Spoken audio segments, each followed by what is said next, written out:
नमस्कार, हिमाचल बुलेटिन में आपका स्वागत है। आज के मुख्य समाचार। सोलन के परवाणु स्थित टिम्बर ट्रेल में केबल कार में फंसे सभी 11 यात्रियों को सुरक्षित बचाया गया। मुख्यमंत्री ने टिम्बर ट्रेल घटना की जांच के दिए आदेश। मुख्यमंत्री ने हमीरपुर संसदीय क्षेत्र के त्रिदेव सम्मेलन को किया संबोधित। मुख्यमंत्री ने कार्यकर्ताओं से केंद्र और राज्य सरकार की कल्याणकारी नीतियों और कार्यक्रमों को लोगों तक पहुंचाने का किया आग्रह। और अब समाचार विस्तार से। सोलन जिला के परवाणु में टिम्बर ट्रेल घटना की जानकारी प्राप्त होते ही आज मुख्यमंत्री श्री जयराम ठाकुर हमीरपुर में एक कार्यक्रम से सीधे परवाणु पहुंचे और बचाव कार्यों का जायजा लिया। परवाणु स्थित टिम्बर ट्रेल में केबल कार में फंसे सभी 11 यात्रियों को सुरक्षित बचा लिया गया है। इससे पूर्व टिम्बर ट्रेल में पर्यटकों के केबल कार में फंसने की सूचना प्राप्त होने पर मुख्यमंत्री ने केंद्रीय गृह मंत्री श्री अमित शाह को दूरभाष पर इस घटना की जानकारी दी और पर्यटकों की सुरक्षा के दृष्टिगत एनडीआरएफ की टीम भेजने का आग्रह किया। उन्होंने उपस्थित अधिकारियों एवं टिम्बर ट्रेल होटल के संचालक से इस घटना की विस्तृत जानकारी प्राप्त की। श्री जयराम ठाकुर ने इस घटना में सुरक्षित बचाए गए सभी 11 व्यक्तियों से बातचीत की और उनका कुशलक्षेम जाना। उन्होंने इस अवसर पर बचाव कार्य में योगदान देने वाली टिम्बर ट्रेल होटल की टीम और एनडीआरएफ कर्मियों की टीम से भी बातचीत की और समय पर बहुमूल्य मानवीय जीवन बचाने के लिए उनका आभार व्यक्त किया। इस अवसर पर मुख्यमंत्री श्री जयराम ठाकुर ने पत्रकारों से बातचीत करते हुए कहा कि प्रदेश सरकार ने इस घटना की जांच के आदेश जारी कर दिए हैं। उन्होंने कहा कि बहुमूल्य मानवीय जीवन की सुरक्षा के लिए प्रदेश सरकार सदैव कृत संकल्प है। उन्होंने कहा कि इस तरह की घटना की पुनरावृत्ति न हो, इसके लिए समुचित पग उठाए जाएंगे। इस घटना में सुरक्षित बचाए गए सभी लोगों ने समयबद्ध बचाव कार्य के लिए प्रदेश सरकार का आभार व्यक्त किया। परवीन गर्ग मेरा नाम है जी। मैं डेरावाल नगर रहता हूँ जो दिल्ली के अंदर। बहुत बड़ी दिक्कत में हम फंस गए थे। हमारे समधी साहब जो है विवेक बिहार RW के जो है वो प्रेसिडेंट है।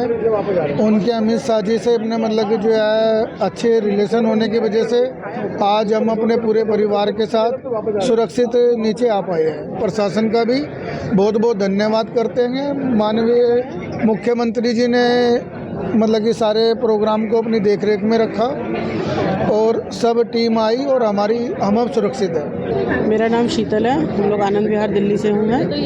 हम लोग यहाँ पे 2 दिन के स्टे के लिए आए थे।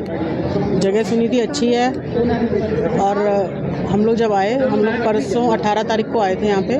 आज सुबह हम निकले 10:30 बजे हम लोग निकले थे वहाँ से ऊपर से। और हम लोगों को हाफ वे आने के बाद में अब हम लोगों को ऐसा लगता है कि हाफ वे था, कितना था। आने के बाद में हमारे लिफ्ट जो थी केबल कार थी उसमें झटका लगा और अप्रॉक्सीमेट वो 70% टर्न हुई थी एकदम से। उसके बाद में हम लोग वहाँ पे रुके रहे। उनसे पूछा, जो उनका साथ में अटेंडेंट था वो यही करता रहा कि अभी थोड़ी देर में चल रही है, थोड़ी देर में चल रही है। और प्रशासन की तरफ से हमें पूरी हेल्प मिली। मीडिया में आने के बाद में एनडीआरएफ की टीम आने के बाद में थोड़ी सांस आई हम लोगों को, वरना उससे पहले हम लोग बहुत ज़्यादा पैनिक हो गए थे और बहुत मुश्किल हो रही थी हम लोगों को। मुख्यमंत्री श्री जयराम ठाकुर ने आज पुलिस मैदान हमीरपुर में हमीरपुर संसदीय क्षेत्र के त्रिदेव सम्मेलन को संबोधित किया। उन्होंने कार्यकर्ताओं से केंद्र और राज्य सरकारों की नीतियों और कार्यक्रमों को प्रभावशाली तरीके से लोगों तक ले जाने का आग्रह किया। श्री जयराम ठाकुर ने कहा कि वर्तमान प्रदेश सरकार का कार्यकाल उपलब्धियों भरा रहा है। समाज के कमजोर वर्गों के लिए मुख्यमंत्री गृहिणी सुविधा योजना, मुख्यमंत्री सहारा योजना, हिमकेयर और मुख्यमंत्री शगुन जैसी योजनाएं वरदान साबित हो रही है। मुख्यमंत्री ने कहा, आज हिमाचल प्रदेश में भारतीय जनता पार्टी की 4.5 वर्ष का कार्यकाल पूरा हुआ है। हर कदम पर आप सबका साथ मिला, सहयोग मिला, मार्गदर्शन मिला, समर्थन मिला। बड़ी चुनौतियों के बावजूद भी, कठिन चुनौतियों के बावजूद भी आप सबके समर्थन और सहयोग से मैं इस बात को मैं कह सकता हूं, हिमाचल प्रदेश सरकार ने 4.5 वर्ष के कार्यकाल में बेहतरीन काम करने की कोशिश की है। हमने हिमाचल प्रदेश में हर घर को गैस का चूल्हा दिया है। यहाँ भाई साहब हमारे बैठे हैं धर्मेंद्र प्रधान जी, इन्होंने पूरे देश भर में आदरणीय मोदी जी के मार्गदर्शन में उस योजना की शुरुआत की, उज्ज्वला योजना की। 1,37,000 गैस के चूल्हे आपके आशीर्वाद से देवभूमि हिमाचल प्रदेश में मिले। लेकिन कुछ घर रह गए थे गरीब लोगों के। हमने कहा इस कमी को हम पूरा करेंगे। 3,31,000 गैस के चूल्हे हमने उन घर घर में पहुंचा दिए और हिमाचल पूरे देश भर में पहला राज्य है जिस प्रदेश में हर घर में गैस का चूल्हा है।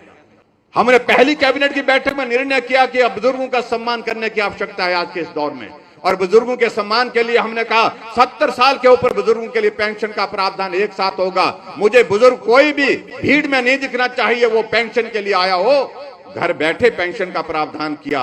अब 70 नहीं, हमने अब के इस बजट में 60 साल से ऊपर सभी बुजुर्गों के लिए पेंशन का प्रावधान कर दिया।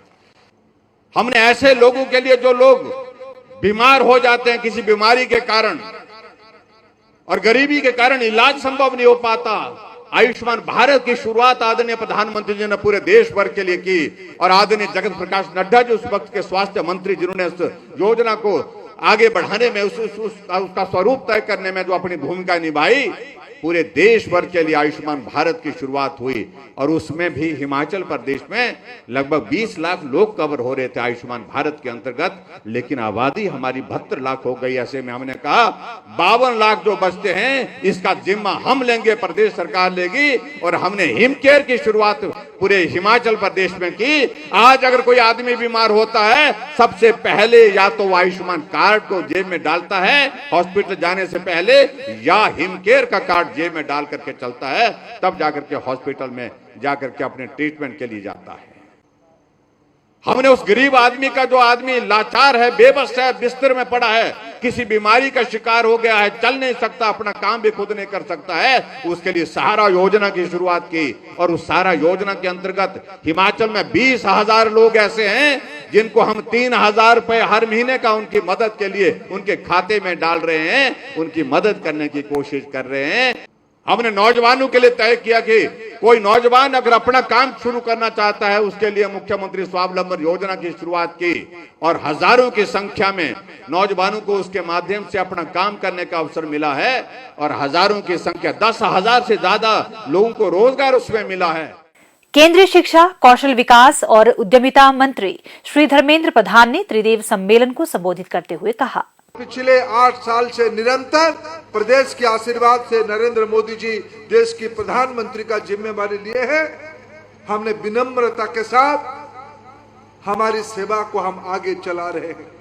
ये कल्याणकारी व्यवस्था, जिस कल्याणकारी व्यवस्था में सबसे ज्यादा ध्यान युवाओं के बारे में, सबसे ज्यादा ध्यान महिलाओं के बारे में, सबसे ज्यादा ध्यान गरीबों के बारे में, सबसे ज्यादा ध्यान समाज की वंचित वर्गों के बारे में हमने दिया है।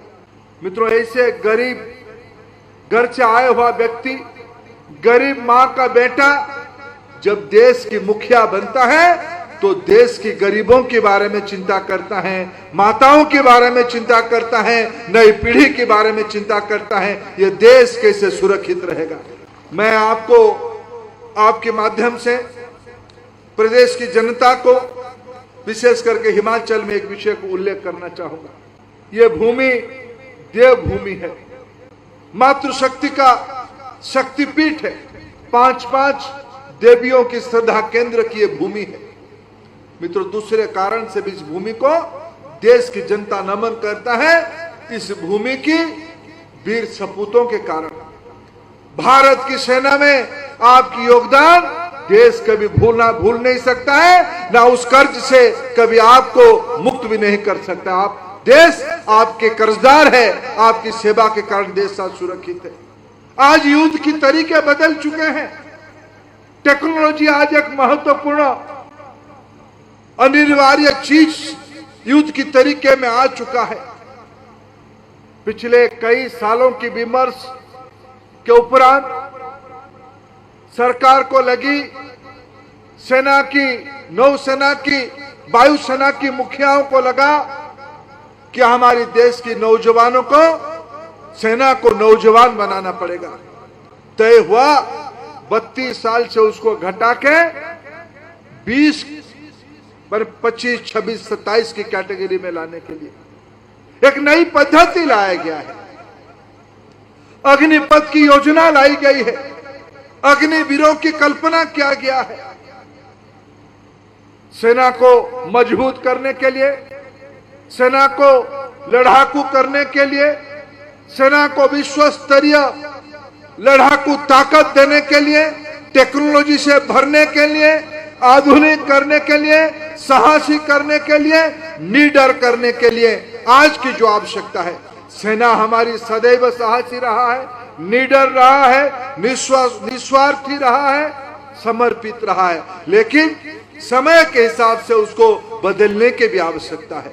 इसलिए अग्निवीरों की कल्पना की गई। 100 में से 25 4 साल की सेना की समय के बाद स्थायी रूप में सेना में चले जाएंगे। बाकी 25 का 75 का क्या होगा? सेना की आधुनिक बनाने में, अग्निपथ की योजना लाने में शिक्षा विभाग से भी विमर्श हुई थी। हमें दायित्व दिया गया प्रधानमंत्री जी की ओर से, अमूमन जो सेना में ज्वाइन करते हैं सैनिक के रूप में 10वीं पास करके जाते हैं, 12वीं पास करके जाते हैं, ग्रेजुएशन भी कुछ मित्र करके जाते हैं।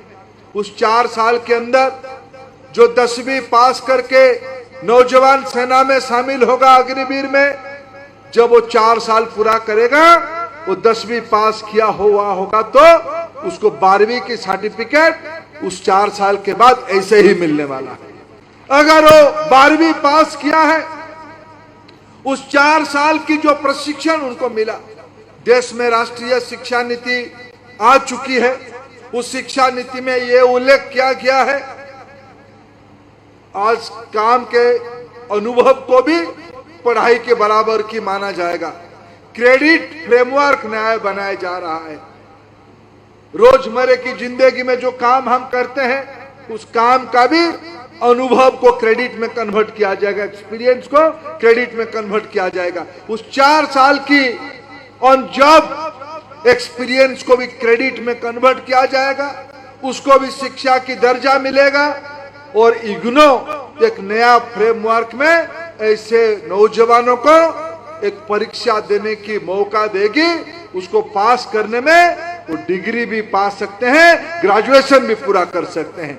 अगर ग्रेजुएशन किए होंगे, उसी 4 साल के अंदर वो MBA करना चाहेंगे, वो मास्टर्स करना चाहेंगे, उनको भी अनुमति की व्यवस्था की जा रही है एक फ्लेक्सी मॉडल पे।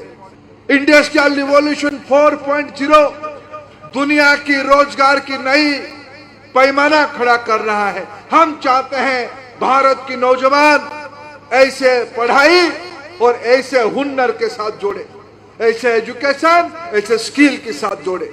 और इसीलिए मैं कहा हूं, कल हमारी अग्निवीर जो हमारी व्यवस्था में आएंगे 4 साल के उपरांत, वो दुनिया की किसी भी जिम्मेवारी को संभालने के लिए, आज मैं देख रहा था गृह मंत्रालय, रक्षा मंत्रालय, NHI, खेल विभाग, खेल शिक्षक के नाते आज मैं देख रहा था महेंद्र जैसे आधुनिक और अच्छे प्राइवेट सेक्टर सभी ने कहा है, हम अग्निवीरों को इस महत्वपूर्ण पढ़े लिखे दुनिया को जूझने वाले नौजवानों को प्रायोरिटी में नौकरी देंगे। ये आज अग्निवीरों के बारे में मोदी जी की सोच है। हिमाचल बुलेटिन देखने के लिए सब्सक्राइब करें YouTube channel IPR Himachal, follow करें ट्विटर @DPRHP, लाइक करें Facebook page information and public relations department Himachal Pradesh, visit करें वेबसाइट www.himachalpr.gov.in। इस अंक में इतना ही, कल फिर होगी मुलाकात, दीजिए इजाजत, नमस्कार।